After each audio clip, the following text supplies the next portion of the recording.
Kenny and the Dragon, Chapter 14. A favorable outcome, which means a good ending. Pecking order, Kenny's father said the next morning as he walked up to his son and handed him the pitchfork. When the true leader is revealed, then there's a new order. It was the dawn after the big battle. The celebration had gone on late into the night, with Kenny and his friends reenacting bits and pieces of their performance for eager groups. Now they were all back on the hill, cleaning up the aftermath of the enormous party, which means there was a big mess after all of it.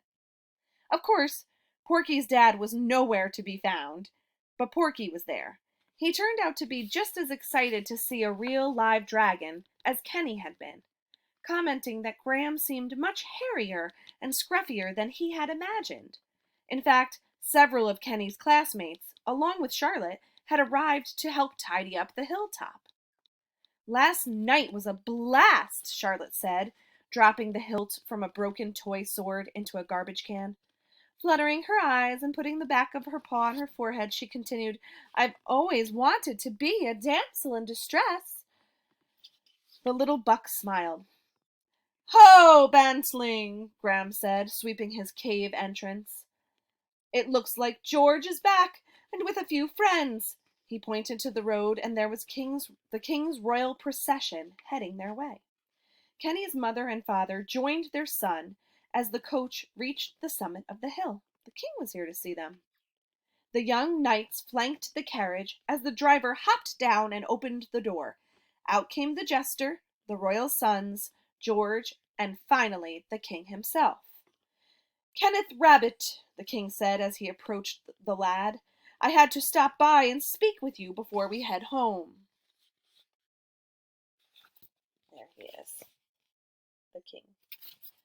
Kenny gulped, glancing over at George. You don't have to do anything to Graham, do you?" he asked. "Heavens, no," the king said with a smile.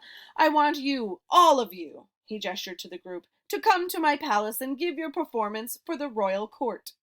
Kenny's mother gasped. His father whistled. "Wow, cool," Charlotte said. Kenny blinked. He looked over at George. The old knight was beaming, like smiling really big. "My boys and I haven't had a good time like that in ages," the king added.